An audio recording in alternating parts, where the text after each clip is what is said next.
Yeah.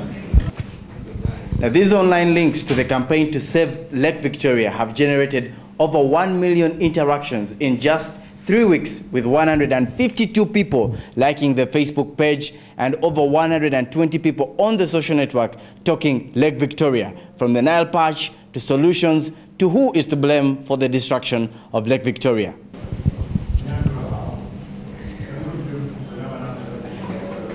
It shows it's doing well because at least it has an average of high. I've actually viewed the ad. I've actually appreciated the view. They don't have to click on it. Just 2 million have viewed the ad, and probably they've seen that story through a different section because we flag it in actually different sections, although we have Save Lake Victoria as the main category. To save Lake Victoria is Lake Victoria could soon be history. This story we had 28 tweets, we had 117 likes, we had 17 comments, and yeah, we did not have any interactions. Although, whenever these go on Facebook and Twitter, they are normally pushed forward and discussed even off New Vision website. Now, as the pictures and stories about the fate of the lake are published, many made their thoughts known on the social pages. For some, it was all about the impact that the destruction of the lake would have on the food that they eat. Responding to this story about the Nile Patch, Musime Roni here actually says, very urgent indeed.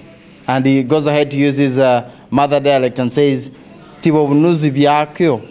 And responding to the story about how Gaba is suffocating Lake Victoria, Alex Akankwasa comes out and says, we used to study about this in biology class. It is a shame that our beloved Lake Victoria is now a victim. But who do they blame? Joshua Katon Sobia says, blame a lot of this mess on politics and more politics. He goes ahead to talk about how we have very many good policies, but we cannot enforce them. But others think the buck begins with us. Let's take a look. Nanshinga Margaret says, it all starts with me. We usually find it easy to point fingers at others, but in this campaign, we should also look at what we can do differently to save the lake and environment for that matter. And she goes ahead to put her own suggestion and says, I will try to use water sparingly lest the lake dries up from my extravagancy. And that is her way of taking part in the campaign to save Lake Victoria. And have solutions been suggested? Yes, they have. Let's take a look at what Chimbowa Richard thinks is the solution. This is what should be done or emphasized in the campaign.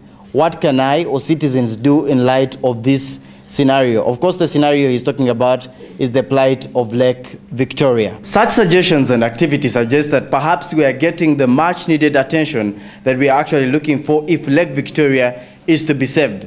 But is it enough, considering that, for example, the Save the Miniskirt campaign went viral on Facebook and Twitter in less than 24 hours?